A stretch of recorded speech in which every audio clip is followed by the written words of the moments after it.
경신교회 20주년 사역의 완성인 블레싱 광주를 준비하고 있습니다.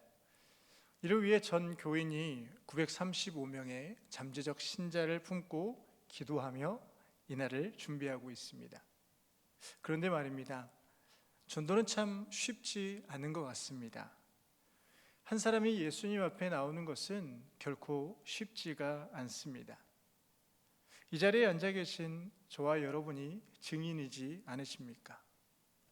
여러분은 예수님 앞에 나올 때에 쉽게 나오실 수 있으셨습니까? 모태신앙인 분도 계시겠지만 아마도 누군가의 전도로, 누군가의 기도로 이 자리에 나와 예배할 수 있었을 겁니다.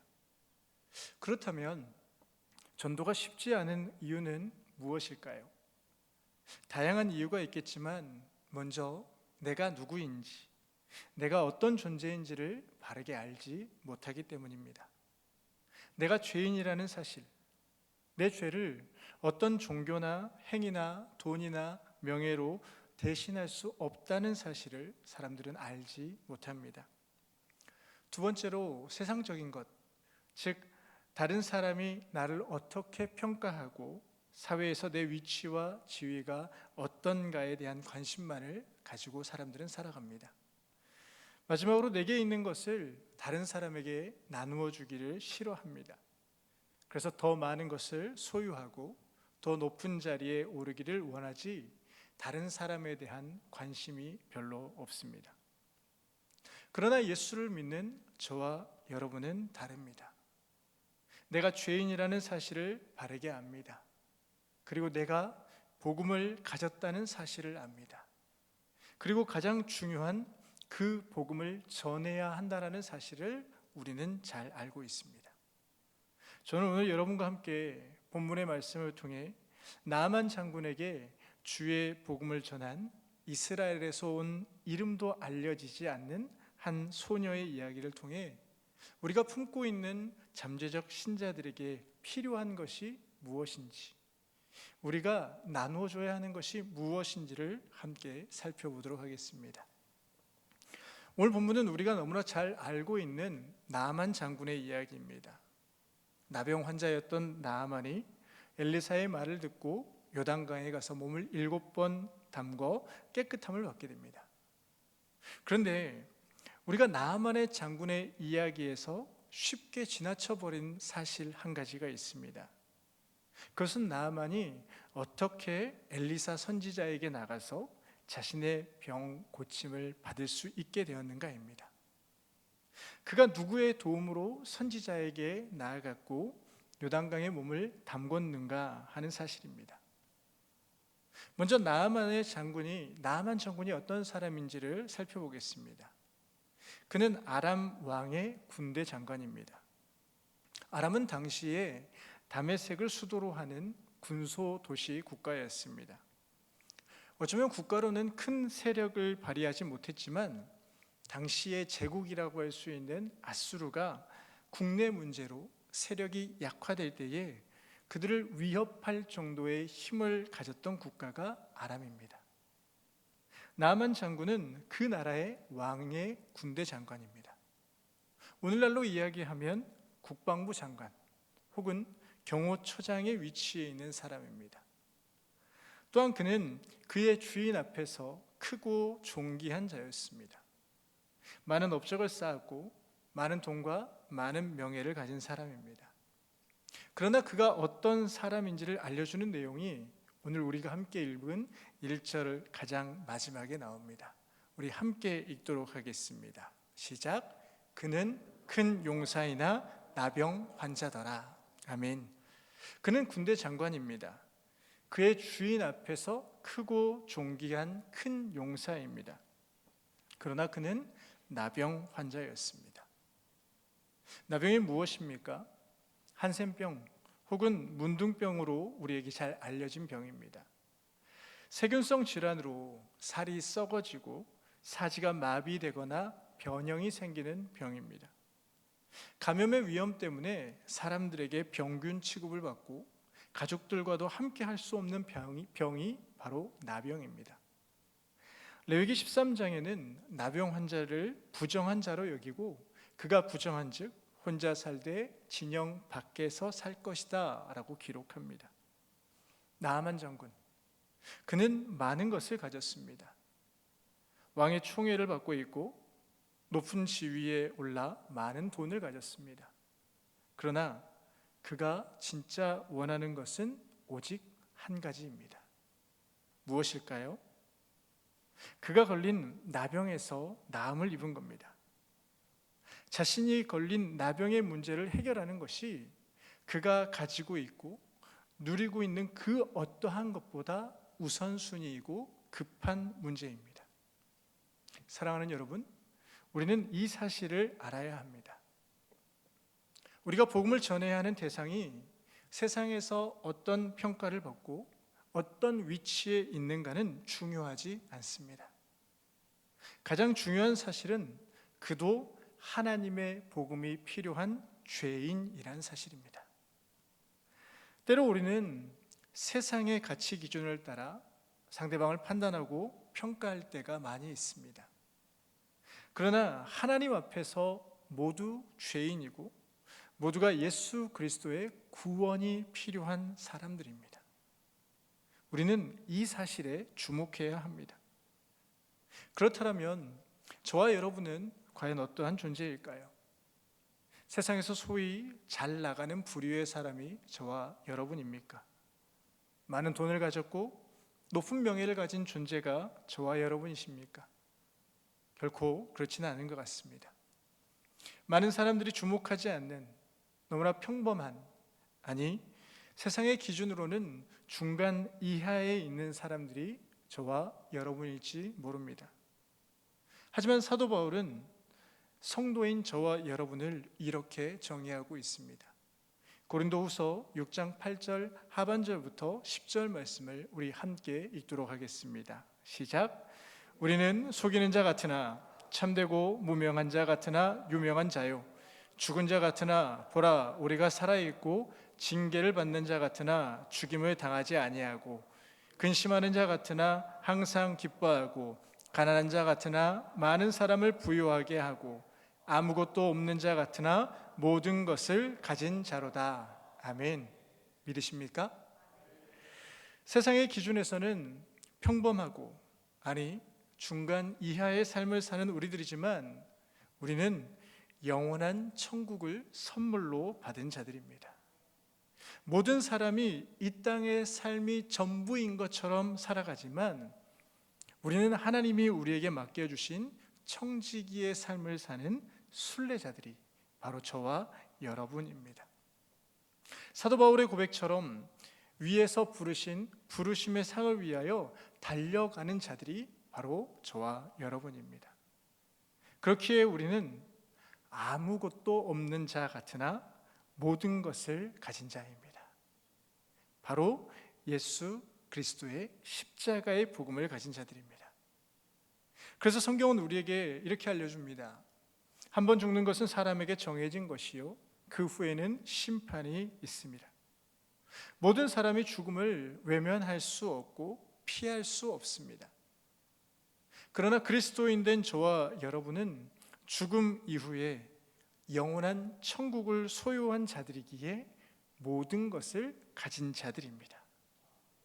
모든 것을 가졌기에 우리는 그들의 필요를 분명하게 알 수가 있습니다. 오늘 본문에 나아만의 필요를 채워줄 수 있는 한 사람이 등장합니다. 우리가 쉽게 지나칠 수 있는 인물입니다. 그러나 너무나 중요한 한 사람입니다. 2절에 아람 사람이 떼를 지어 나가서 이스라엘 땅에서 잡아온 어린 소녀라고 기록합니다. 이 어린 소녀는 나아만의 아내의 수종을 듭니다. 심지어 그 어린 소녀의 이름은 성경에 기록되지 않았습니다. 그녀는 노예로 잡혀왔기에 현재 자유를 빼앗긴 상태입니다. 그런데 잘 이해되지 않는 행동을 이 어린 소녀가 하고 있습니다. 어린 소녀는 자신을 잡아온 사람들을 향해 원망하거나 불평하거나 증오하지 않습니다. 자신이 모시고 있는 여주인의 남편의 병을 해결할 수 있는 방법을 그녀에게 알려주고 있습니다. 즉, 이 어린 소녀는 자신이 있는 자리가 어디든, 자신이 처한 상황이 어떻든 상관없이 자신이 해야 할 일을 감당하고 있습니다. 여러분은 이 소녀의 모습을 통해 구약에 생각나는 한 사람이 있으십니까? 바로 요셉입니다. 자신의 형제들에 의해 애굽에 팔려갔지만 그는 그곳에서 형님들을 원망하거나 자신의 환경을 불평하지 않았습니다. 자신이 할 수 있는 최선을 다합니다. 그가 있는 곳이 어디든 맡겨진 역할을 감당했습니다. 그래서 그들로부터 인정을 받게 됩니다. 그 이유가 무엇일까요? 자신이 누구이고 하나님이 자신에게 주신 꿈을 그 마음 가운데에 품고 있었기 때문입니다. 동일하게 이스라엘에서 끌려온 이 작은 소녀가 자신의 주인에게 확신하며 말할 수 있는 이유 역시도 자신이 누구이고 자신이 가진 것이 무엇인지를 바르게 알았기 때문입니다. 그렇다면 이 어린 소녀가 알려주는 해결 방법이 무엇일까요? 희귀한 약재를 그녀가 가지고 있습니까? 혹은 고대로부터 내려오는 나병의 치료법을 그녀가 알고 있었습니까? 그렇지 않습니다. 그녀는 자신이 아는 사실 한 가지를 알려줍니다. 그 사실이 무엇입니까? 3절에 기록된 대로 우리 주인이 사마리아에 계신 선지자 앞에 계셨으면 좋겠나이다. 그가 그 나병을 고치리이다 하는지라. 사랑하는 여러분, 한번 생각해 보십시오. 나아만 장군이 나병의 고침을 받기 위해서 얼마나 많은 노력과 귀하다는 약재와 용하다는 의사에게 자신의 몸을 보였겠습니까? 그러나 그 어떤 것으로도 해결은커녕 도움을 받지 못했습니다. 그렇기에 자신의 병에서 고침받기 위해 이스라엘에서 잡아온 어린 소녀의 말에 나아만은 즉각적으로 움직입니다. 그가 얼마나 이 나병에서 고침을 받고 싶어 하는지를 알 수 있는 대목입니다. 그래서 4절에 자신의 왕에게 아뢰입니다. 이스라엘 땅에서 온 소녀의 말이 이러이러하다고 그는 그의 왕에게 말합니다. 여기서 우리가 생각해 볼 것은 작은 소녀, 이 어린 소녀의 말은 어쩌면 자신의 생명을 걸어야 하는 말입니다. 만약 나아만이 사마리아에 있는 선지자에게 가서 병을 고침받지 못한다면 이 소녀의 생명은 결코 보장받을 수 없습니다. 아니, 그를 고칠 수 있다 장담했던 엘리사 선지자 역시 무사하지 못했을 겁니다. 심지어는 아람 왕의 편지를 받은 이스라엘 왕 역시도 무사할 수 없었을 겁니다. 어쩌면 이 작은 소녀의 한마디에 한 나라의 명운이 달려있다라고 해도 무방한 상황입니다. 그럼에도 이 소녀는 분명하고 담대하게 그의 여주인에게 이 사실을 말합니다. 사랑하는 여러분, 예수를 믿는 우리는 내가 누구인지를 분명하게 알고 있으십니까? 다른 사람이 갖지 못한 것을 내가 갖고 있다라는 사실을 우리는 잘 알고 계십니까? 고린도후서 4장 7절의 말씀을 우리 함께 읽도록 하겠습니다. 시작. 우리가 이 보배를 질그릇에 가졌으니 이는 심히 큰 능력은 하나님께 있고 우리에게 있지 아니함을 알게 하려 함이라. 아멘. 예수 그리스도의 복음을 저와 여러분이 가졌습니다. 우리는 질그릇, 아니 볼품없고 어쩌면 깨져서 쓸모없는 사발과 같은 모습이 저와 여러분일 겁니다. 그러나 세상의 그 어떠한 것과도 비교할 수 없고 비교될 수 없는 예수 그리스도의 복음을 저와 여러분이 가지셨습니다. 믿으십니까? 정말 가지셨습니까? 이 사실을 알기에 사도 바울은 고린도 교회를 향해 오늘 우리를 향해서 계속해서 이렇게 권면합니다. 우리가 사방으로 우겨쌈을 당하여도 쌓이지 아니하며 답답한 일을 당하여도 낙심하지 아니하며 박해를 받아도 버림받지 아니하며 거꾸로 뜨림을 당하여도 망하지 아니하고 우리가 항상 예수의 죽음을 몸에 짊어짐은 예수의 생명이 또한 우리 몸에 나타나게 하려 함이라. 아멘. 예수의 생명이 저와 여러분에게 나타나게 하려 함이라고 성경은 분명하게 말해줍니다. 우리가 잘나서, 우리가 착해서가 아닙니다. 우리가 자격과 조건을 갖춰서 예수님의 생명을 소유한 자들이 아니라는 겁니다. 심히 큰 능력은 오직 하나님께만 있습니다. 그 큰 능력을 바로 저와 여러분을 통해 드러내기를 원하시고 세상에 알게 하시기를 우리 하나님이 원하신다라는 겁니다. 아무것도 아닌 것 같은 작은 소녀가 자신이 가진 것을 자신의 주인에게 알려줄 때에 놀라운 일이 일어납니다. 하나님의 복음이 이방인에게 전달되는 중요한 역할이 이 작은 소녀를 통해 시작됩니다. 이방인 나아만이 하나님을 경험하고 하나님께 경배하게 되는 사건의 시작점이 이스라엘에서 데려온 작은 소녀, 이름도 알려지지 않는 그 한 소녀를 통해서 이루어집니다. 사랑하는 여러분, 때로 우리는 이렇게 오해할 때가 많이 있습니다. 무엇인가 더 큰 것, 무엇인가 사람들이 알아줘야 하는 것이 있어야 우리가 하나님의 일을 감당할 수 있다고요. 그런데 하나님이 우리에게 원하시는 것은 더 크고 더 많은 것일까요? 결코 그렇지 않습니다. 하나님은 이 세상 모든 것을 말씀으로 만드셨다라는 사실을 우리는 분명히 알아야 합니다. 그렇다면 우리가 무엇인가를 더 한다라고 해서 하나님 나라가 확장되고 우리가 무엇인가를 덜 한다라고 해서 하나님 나라가 쪼그라드는 것이 아니라는 사실입니다. 그래서 하나님이 우리에게 원하시는 것은 내가 누구인지를 분명히 알고 내가 가지고 있는 것이 무엇인지를 분명히 아는 자들을 통해 하나님의 영광을, 하나님의 일을 감당케 하십니다. 여러분은 혹시 삼갈이라는 사람에 대해서 아십니까? 삼갈은 사사시대의 12명의 사사 중 한 사람입니다. 그런데 이 사사 삼갈은 성경에 단 한 절만 등장을 합니다. 성경은 그를 이렇게 소개합니다.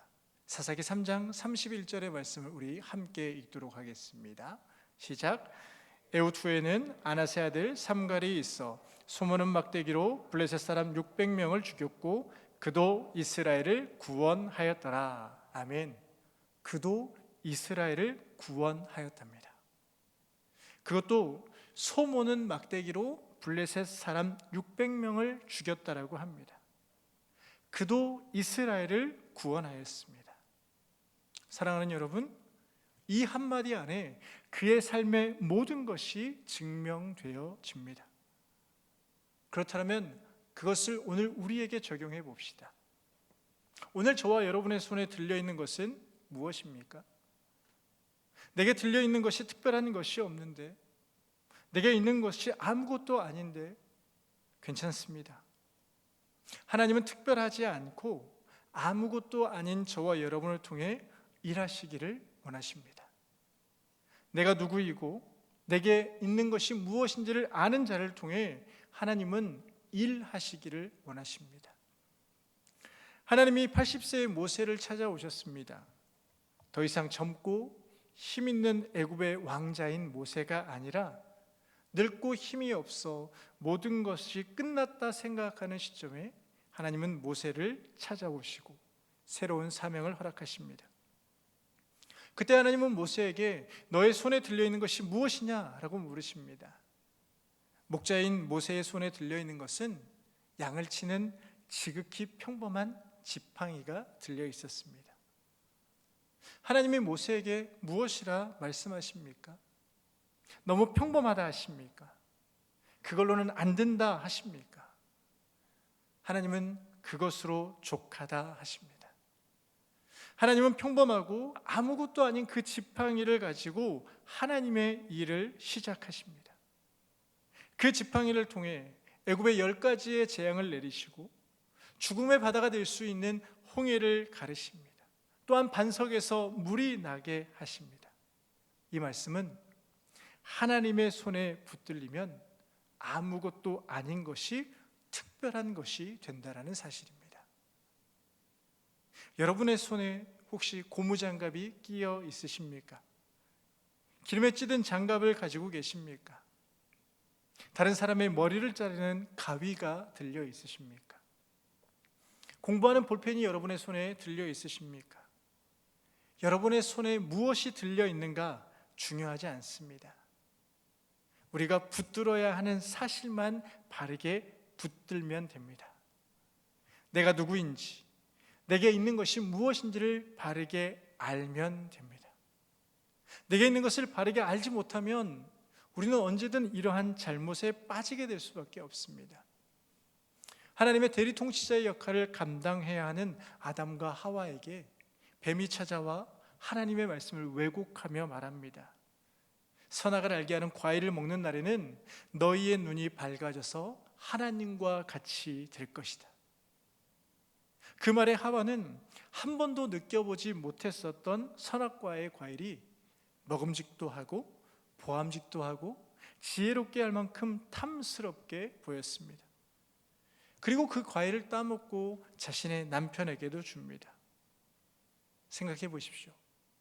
아담과 하와는 모든 것을 가진 자들입니다. 하나님과 동산에서 거닐 수가 있었고 하나님과 대화를 나눌 수 있었던 것이 아담과 하와였습니다. 그런데 그들에게 사탄은 그들이 가지지 못한 한 가지를 가지기만 하면 너희가 하나님과 같이 될 것이다 라고 유혹합니다. 즉 내게 있는 것에 주목하지 못하게 하고 나에게 없는 것에 마음과 생각을 빼앗기게 합니다. 결과는 어떻습니까? 자신들이 가지고 있는 것이 무엇인지 알지 못한 채 자신이 가질 수 없는 것에 관심과 마음을 빼앗긴 아담과 하와는 에덴 동산에서 쫓겨나게 되고 모든 사람에게 그 원죄가 전가되게 되었습니다. 이 한 사람이 순종하지 아니하므로 많은 사람이 죄인이 되었습니다. 그런데 또 한 사람의 순종하심으로 많은 사람이 의인이 되었다라고 로마서 5장은 기록합니다. 그 한 사람이 누구일까요? 바로 예수 그리스도입니다. 예수 그리스도의 십자가의 사랑으로 영원히 죽어야 하는 저와 여러분이 영원한 천국을, 영원한 생명을 얻게 되었습니다. 바로 한 사람의 순종 때문입니다. 여기 한 사람이 있습니다. 그는 하나님의 심판대 앞에서 너무나 죄송하고 부끄러운 마음으로 하나님 너무나 죄송합니다. 제가 이 땅에서 살면서 단 한 사람밖에 전도하지를 못했습니다. 용서해 주십시오 라는 부끄러운 모습으로 하나님 앞에 섰답니다. 그런데 하나님은 그를 향하여서 괜찮다라고 말하십니다. 그리고 너의 뒤를 한번 돌아보라 라고 말씀하십니다. 너가 전도한 한 사람 때문에 이렇게 많은 사람이 영원한 형벌의 지옥이 아닌 영원한 생명인 천국으로 오게 되었다라고 말씀해 주십니다. 그러자 그 사람은 당황하면서 하나님, 저는 저 많은 사람들을 전도하지 않았습니다 라고 의아해할 때 하나님은 너가 전도한 그 한 사람 때문에 이 많은 사람들이 구원받게 되었다라고 말씀해 주십니다. 이 한 사람의 이름은 에드워즈 킴볼이란 사람입니다. 그는 1800년 중반 미국의 주일학교 교사로 활동했던 평신도였습니다. 그는 특별한 명성을 가진 사람도 아니었습니다. 그저 자신에게 맡겨진 아이들과 청년들에게 성실하게 복음을 전하는 헌신된 교사였습니다. 그런 킴볼에게 17살 된 한 청년을 만나게 됩니다. 그는 어려서부터 가난한 환경에 자랐기에 좋은 직장을 갖지 못한 채 구두수선공으로 하루하루를 살아가는 청년이었습니다. 그가 교회는 나왔지만 하나님을 인격적으로 만나지 못한 것을 안타까워하는 킴볼은 이 청년에게 찾아가 개인적으로 복음을 전해야겠다라는 결심을 하게 됩니다. 그는 자신이 알고 있는 하나님의 사랑과 예수 그리스도의 십자가 복음을 단순하지만 진심 어린 말로 청년에게 전했습니다. 킴볼은 그날을 회상하면서 내가 말을 잘 못한 것 같다라며 후회하며 돌아갔다라고 그날을 회상했습니다. 그러나 이 킴볼의 복음을 듣게 된 이 청년은 인격적으로 예수 그리스도를 만나게 되고 그의 삶은 변화되게 되었습니다. 그는 곧 복음 전도자로 헌신하게 되었고 당대 최고의 부흥사 중 한 사람이 되었습니다. 그는 전 세계의 수백만 명에게 복음을 전하여 많은 사람의 삶에 영향을 끼치게 되었습니다. 이 사람이 누구냐면 우리가 잘 아는 드와이트 레이먼 무디, 줄여서 D.L. 무디입니다. 무디는 훗날에 자신의 사역을 돌아보며 이 에드워즈 킴볼의 충성과 순종이 없었다면 자신도 없었을 것이다 라고 고백합니다. 사랑하는 여러분, 우리의 작은 충성과 순종이 어쩌면 한 동네를, 아니 광주를, 아니 이 대한민국을 바꿔놓을 수 있는 한 사람의 탄생이 되는 순간을 우리가 맡고 있다는 사실을 분명히 알아야 하겠습니다. 아무것도 아닌 것 같지만 믿음의 씨를 뿌린 곳에 하나님께서 100배의 수확을 하게 하시는 하나님의 은혜를 우리 한 사람 한 사람이 경험할 수 있게 되기를 소망합니다. 내가 누구이며 내가 가진 것이 무엇인지를 아는 이 작은 소녀의 한마디 말에 세상 그 무엇보다 필요한 것을 나아만은 얻게 되었습니다. 엘리사의 말을 들은 나아만은 요단강에 가서 몸을 7번 담궜습니다. 그때 그의 살이 아이의 살같이 회복되어 깨끗하게 되었다라고 14절은 기록합니다. 나아만이 깨끗함을 얻게 된 이유는 무엇입니까? 어린 소녀가 자신이 가진 것을 그에게 나누어 줬을 때, 이방인이지만 그가 하나님을 경험하게 되었습니다. 어린아이의 살같이 회복된 나아만의 고백을 들어보십시오. 이제부터는 종이 번제물과 다른 희생 제사를 여호와 외에 다른 신에게는 드리지 아니하고 다만 여호와께 드리겠습니다 라고 5장 17절 하반절은 기록합니다. 사랑하는 여러분, 하나님은 오늘도 작은 나를 통하여서 하나님의 크신 일을 행하시기를 원하십니다. 우리의 작은 실천인 전도를 통해 나를 사랑하시는 예수 그리스도를 전할 때에 우리가 상상할 수 없는 일들을 시작하게 하십니다. 내가 누구인지를 바르게 알 때, 내가 가지고 있는 것이 무엇인지를 알 때, 내게 있는 것을 나누어 줄 때에 이 모든 일이 시작되고 완성될 수가 있습니다. 우리에게 주어진 사역입니다. 다른 사람에게 맡겨주신 사역이 아니라 우리에게 맡겨주신 사역이고 사명이라는 사실, 이 사실을 분명히 기억하며 하나님, 그 사역의 한 사람, 바로 나로부터 시작되게 하여 주시옵소서. 내가 품고 있는 그 잠재적 신자를 위하여서 초대하고 그를 구원에 이르기 위하여서 힘쓰고 애씀이 나로부터 시작되게 하여 주시옵소서. 그렇게 고백하며 살아낼 수 있는, 블레싱 광주를 준비할 수 있는 저와 여러분, 우리 경신교회 되기를 주님의 이름으로 부탁을 드립니다.